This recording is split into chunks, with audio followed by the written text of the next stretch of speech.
आज है 10 अप्रैल 2024 दिन बुधवार। Welcome back to Clean News UP. चलिए देखते हैं उत्तर प्रदेश की 25 फटाफट बड़ी खबरों को। यूपी में कक्षा 8 तक के स्कूल की बदली टाइमिंग। गर्मी के कारण शिक्षा विभाग ने जारी किया आदेश।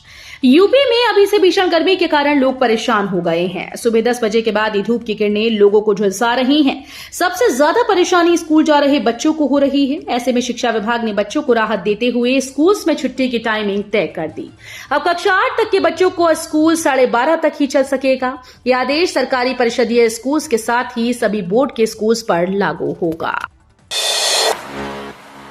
मोदी सरकार में सीमाएं सुरक्षित, सभी लोगों तक पहुंच रही सरकारी योजनाएं। मुख्यमंत्री योगी आदित्यनाथ ने मंगलवार को रामपुर के रठौंडा में जनसभा को संबोधित करते हुए पाकिस्तान पर हमला बोला। उन्होंने कहा कि मोदी सरकार में सीमा सुरक्षित हुई है। पहले पाकिस्तान में कहीं भी हमला कर देता था। आज अगर देश में कहीं पटाखा भी गिरता है तो पाकिस्तान सफाई देता है कि हमने नहीं किया है। ग्रेटर नोएडा के 4 मूर्ति चौक पर होगा मेट्रो और नमो भारत ट्रेन का मिलान। पूरे एनसीआर को मिलेगा फायदा।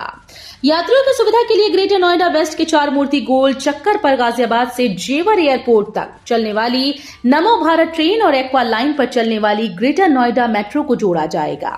यहां पर इंटीग्रेटेड स्टेशन का निर्माण होगा। इससे एक्वा लाइन के लिए 4 मूर्ति गोल चक्कर से नॉलेज पार्क 5 तक प्रस्तावित 10 किलोमीटर का कॉरिडोर अलग से बनाने की जरूरत नहीं पड़ेगी। गुरु नानक देव की जन्मभूमि अखंड भारत का हिस्सा था। योगी बोले, कांग्रेस की कुटिल चालों से हुआ विभाजन।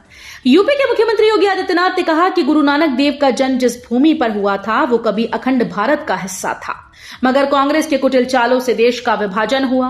पीलीभीत के ड्रमंड इंटर कॉलेज परिसर में आयोजित जनसभा में भाजपा प्रत्याशी जितिन प्रसाद बरेली से छत्रपाल सिंह गंगवार के लिए वोट की अपील करते हुए योगी ने मंगलवार को कहा कि स्वर्णिम युग के रूप में भारत प्रधानमंत्री नरेंद्र मोदी के नेतृत्व में ग्लोबल पावर बनने की ओर अग्रसर है।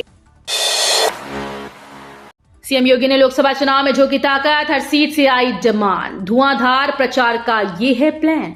लोकसभा चुनाव 2024 में 400 से अधिक सीटों पर प्रचंड जीत के लिए भारतीय जनता पार्टी ने पूरा जोर लगा दिया।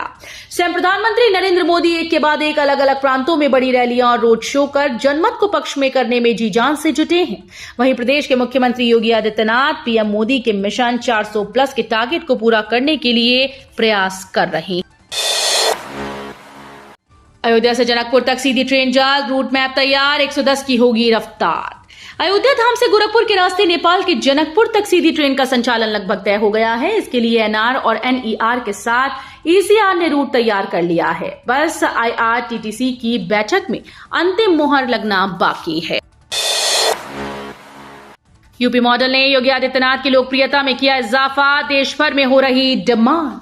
लोकसभा चुनाव 2024 में 400 से अधिक सीटों पर प्रचंड जीत के लिए भारतीय जनता पार्टी ने पूरा जोर लगा दिया। स्वयं प्रधानमंत्री नरेंद्र मोदी एक के बाद एक अलग अलग प्रांतों में बड़ी रैलियां और रोड शो कर जनमत को पक्ष में करने में जी जान से जुटे हैं।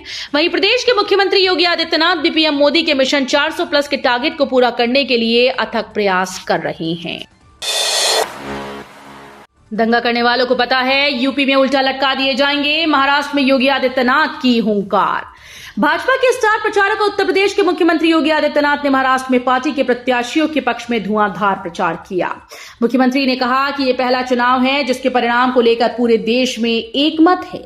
जनता भी जानती है कि आएंगे तो मोदी ही। उन्होंने कहा कि छत्रपति शिवाजी और बाला साहब ठाकरे के सपनों को केवल प्रधानमंत्री नरेंद्र मोदी के नेतृत्व में भाजपा की सरकारें पूरा कर रही हैं। शिवपाल यादव की जगह बेटे आदित्य का बदायूं से लड़ना तय, नवरात्र में नामांकन की तैयारी। समाजवादी पार्टी के वरिष्ठ नेता शिवपाल यादव की जगह उनके बेटे आदित्य यादव ही अब बदायूं से लोकसभा का चुनाव लड़ेंगे। आदित्य यादव नवरात्र में अपना नामांकन पत्र भरेंगे। इसकी तैयारियां शुरू हो गई हैं। सपा उनके नाम का औपचारिक ऐलान जल्द ही करने वाली है। इंजीनियरिंग छात्रों को राहत, कॉलेजेस को 2 महीने में वापस करनी होगी कॉशन मनी, नहीं तो देना होगा 4 गुना। डॉक्टर एपीजे अब्दुल कलाम प्राविधिक विश्वविद्यालय से संबद्ध निजी कॉलेजेस ने अगर छात्रों को 6 महीने के बाद जमानत राशि या कॉशन मनी वापस की तो उन्हें जमा रकम का 4 गुना देना होगा। इस संबंध में एकेटीयू ने संबद्ध कॉलेजेस को निर्देश जारी कर दिए। कुलपति प्रोफेसर जेपी पांडे ने बताया कि पाठ्यक्रम को पूर्ण करने के बाद संस्थान से नो ड्यूज प्रमाण पत्र प्राप्त करने की तिथि के बाद से विद्यार्थियों को जमानत या कॉशन मनी मनी 2 महीने के अंदर वापस करना होगा। यूपी की इन सीटों पर फंसी बीजेपी अब तक तय नहीं कर पा रही प्रत्याशियों के नाम। उत्तर प्रदेश में लोकसभा चुनाव के पहले चरण की वोटिंग में अब 10 दिनों से भी कम का समय बचा है। पहले चरण में 8 सीटों पर मतदान होना है, जिसके लिए जमकर चुनाव प्रचार किया जा रहा है। लोकसभा सीटों के लिहाज से देश के सबसे बड़े सूबे यूपी पर सबकी नजरें टिकी हुई हैं। बीजेपी ने यूपी की सभी 80 सीटों को जीतने का लक्ष्य रखा है। बीजेपी को यूपी की रायबरेली, कैसरगंज, मैनपुरी, फिरोजाबाद, प्रयागराज, बलिया, भदोही, देवरिया, कौशाम्बी, गाजीपुर, मछली शहर और फूलपुर से अब तक ऐसे उम्मीदवार नहीं मिल पाए हैं जिन पर पार्टी दांव चल सके। आचार संहिता के उल्लंघन की शिकायतें बढ़ी, मोटापे के इलाज की गारंटी और आयोग के पोस्टर पर भी सवाल। लोकसभा चुनाव के मद्देनजर चुनाव आयोग ने इस बार सी विजिल ऐप लॉन्च किया है। इस पर चुनाव प्रक्रिया से जुड़ी सभी जानकारियां मिल सकती हैं। साथ ही आचार संहिता के उल्लंघन की शिकायत भी हो सकती है, मगर लोग बाग इस ऐप पर अजीबोगरीब शिकायतें कर रहे हैं। जिला निर्वाचन कार्यालय से मिली जानकारी के मुताबिक कोई बर्थडे पार्टी की फोटो भेजकर उसे आचार संहिता का उल्लंघन बताते हुए कार्रवाई की मांग कर रहा है, तो कोई चुनाव में पिस्टल न जमा करने का इसी ऐप पर आवेदन दे रहा है। यूपी की सीट पर बिना निर्दलीय होगा लोकसभा चुनाव, केवल दलों के बीच इस बार मुकाबला। मेरठ में लोकसभा चुनाव 2024 का सत्ता संग्राम बिना निर्दलीय होगा। पहले तो कई निर्दलीय प्रत्याशियों का नामांकन जांच में निरस्त हो गया। एक निर्दलीय प्रत्याशी मोहम्मद अफजल ने अपना नामांकन पत्र वापस ले लिया। इस तरह इस बार लोकसभा चुनाव में कोई भी निर्दलीय प्रत्याशी मैदान में नहीं है। रोजेदार करते रहे इंतजार, मंगलवार को नहीं दिखाई ईद का चांद। अब 11 अप्रैल को मनाई जाएगी ईद उल फितर। ईद का चांद मंगलवार को भी दिखाई नहीं दिया। ईद उल फितर अब बृहस्पतिवार को मनाई जाएगी। मरकजी चांद कमेटी के अध्यक्ष मौलाना खालिद रशीद फरंगी महली ने मंगलवार को इस्लामिक माह शवाल का चांद न होने का ऐलान किया। उन्होंने कहा कि ईद का त्योहार अब बृहस्पतिवार को मनाया जाएगा। मरकजी शिया चांद कमेटी के अध्यक्ष मौलाना सैफ अब्बास नकवी ने भी शवाल का चांद न होने का ऐलान किया। लॉर्ड विश्वेश्वरनाथ के मामले में 16 अप्रैल को होगी सुनवाई, इस वजह से पड़ी अगली तारीख। ज्ञानवापी से संबंधित वर्ष 1991 के प्राचीन मूर्ति स्वयंभू ज्योतिर्लिंग लॉर्ड विश्वेश्वरनाथ के बाद की सुनवाई पीठासीन अधिकारी के अवकाश पर होने के कारण मंगलवार को नहीं हो सकी। मामले की सुनवाई की अगली तिथि 16 अप्रैल नियत की गई। सिविल जज senior division fast track court में मंगलवार को लॉर्ड विश्वेश्वरनाथ के बाद की सुनवाई होनी थी। डीजीपी ने दिया निर्देश, मानसिक रूप से परेशान और नशेड़ी पुलिसकर्मियों को शस्त्र देकर न कराएं ड्यूटी। अस्वस्थ या नशे के आदि किसी पुलिसकर्मी से अगर स्कॉट या गार्ड ड्यूटी कराई गई तो डिप्टी एसपी, पुलिस लाइंस और प्रतिसार निरीक्षक जिम्मेदार होंगे। डीजीपी प्रशांत कुमार ने इस बाबत मातहतों को आदेश जारी कर दिया है। उन्होंने कहा कि सशस्त्र गार्ड ड्यूटी अत्यंत महत्वपूर्ण एवं संवेदनशील होती है। इसमें कोई भी लापरवाही घातक हो सकती है। ईद उल फितर पर पुराने लखनऊ में बदला रहेगा यातायात, इस तरह रहेगा ट्रैफिक डायवर्जन। ईद उल फितर के मौके पर पुराने लखनऊ में ट्रैफिक व्यवस्था बदली रहेगी। चांद के दीदार के बाद ईद बृहस्पतिवार को मनाई जाएगी। त्योहार के दिन सुबह 5 बजे से कार्यक्रम की समाप्ति तक पुराने लखनऊ में डायवर्जन रहेगा। डॉलीगंज क्रॉसिंग तिराहे की तरफ से कोई भी यातायात पक्के पुल की ओर नहीं जाएगा। फैशन शो में मनीष मल्होत्रा, कृति सेनन और रणवीर सिंह बिखेरेंगे जलवा। काशी आएंगे 20 देशों के राजदूत। बुनकर शिल्प और हथकरघा को बढ़ावा देने को काशी में 2 दिवसीय धरोहर काशी की और फैशन शो का आयोजन 13 और 14 अप्रैल को किया जा रहा है।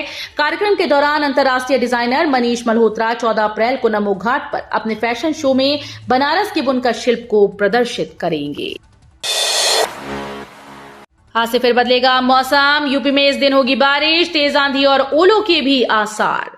उत्तर प्रदेश में मौसम फिर बदलने वाला है। एक पश्चिमी विक्षोभ सक्रिय हो रहा है, इसका असर आज बुधवार से दिखेगा। 11 को लखनऊ में तेज आंधी और बारिश की संभावना है। मौसम विभाग के अनुसार बादलों की आवाजाही मंगलवार की दोपहर बाद से शुरू हो गई। हाल में 2 पश्चिमी विक्षोभ लखनऊ और आसपास के इलाकों के ऊपर से गुजरे। बद्रीनाथ, केदारनाथ, गंगोत्री, चारधाम यात्रा के लिए आज 10 अप्रैल से शुरू होगा ऑनलाइन पंजीकरण। चारधाम यात्रा के लिए आज 10 अप्रैल से पंजीकरण शुरू हो जाएगा। पर्यटन विभाग गंगोत्री मंदिर के कपाट खुलने का समय तय होते ही ये ऐलान करेगा। श्री बद्रीनाथ धाम और श्री केदारनाथ के कपाट खुलने की तारीख और समय पहले ही तय हो चुका है।